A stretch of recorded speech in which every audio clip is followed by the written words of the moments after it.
Let's have a look at what audit fees we could charge, bearing in mind we're allowed to make a reasonable profit. That should be expected. So you make a commercial decision and it's judged upon the time we're going to need spending, the skills, so the level of staff that we're going to need, and the complexity and the risk of the audit. Obviously, the more complex, the more we're going to charge. Sometimes we might need to charge more fees because we've taken more time.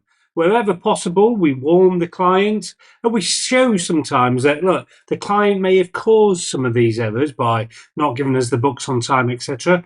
But of course, some fees were just out of everybody's control. If it's a new client, just make sure you don't undersell yourself and charge too low, because then what you're going to do is you're going to want to keep them as a client, and that's an ethical threat to you. So make sure whatever fee you charge to begin with is sustainable. No lowballing, low fees just to get them in as a client. Finally, not allowed. So basis for not allowing certain fees would be a profit percentage, i.e. you get paid based upon their profits, because then you will want them to make more profits and so you can't audit them properly.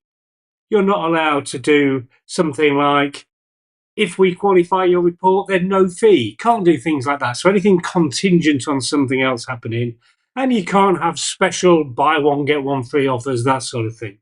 In terms of the contingency, though, you can charge a contingency fee for certain consultancy services.